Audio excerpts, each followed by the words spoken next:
Curbside recycling is about to get a lot more expensive in San Diego. KPBS reporter Matt Hoffman is live in Miramar with more on how the recycling market is changing. Matt? Yeah, Ebony, right down that way is the Miramar landfill. Right behind me is one of the city's recycling centers.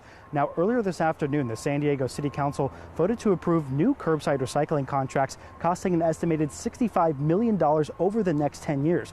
Now, before this, for the last 20 years, the city used to make money on recycling, but that's all changing now. And under these new contracts, polystyrene, commonly referred to as styrofoam, may not actually be recycled.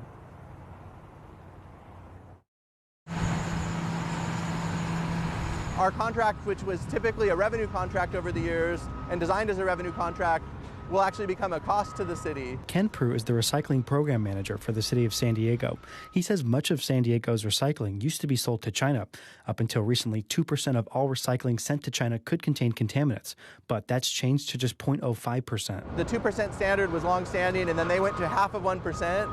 With a lot of penalties. Prue says that's created a ripple effect for the recycling markets. Their costs have increased because they've had to do more to ensure that the recycling's cleaner. The city used to make $3 to $4 million per year selling its recycling, but now it's going to cost the city that much per year to process. For FY 2020, be between 3 and 3.5 million in cost to the city.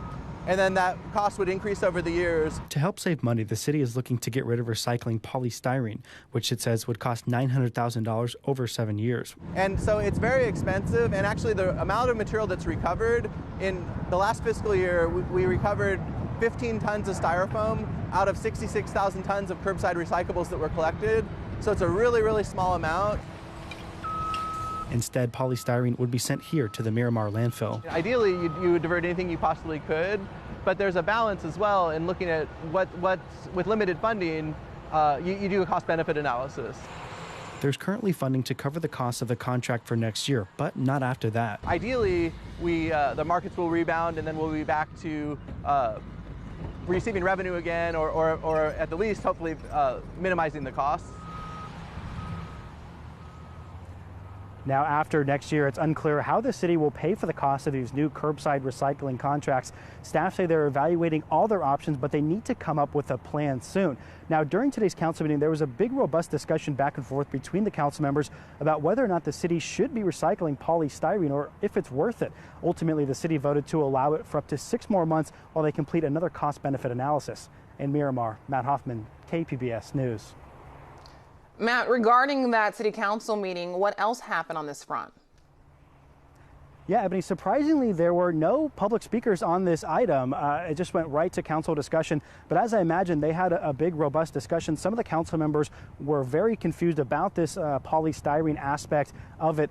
There was a big debate over whether or not the city should be paying this $900,000 over the next 7 years to keep recycling polystyrene. And like I said, ultimately, the city council voted to kind of postpone that for up to another 6 months while they can do another cost-benefit analysis. Some say that, hey, regardless of what the costs are, we should be trying to divert as much as we can away from the landfill, while some say it's simply just not worth it. Now, I will point out, though, you heard in the story, 15 tons of polystyrene is recycled, but another 1,600 tons goes into the landfill.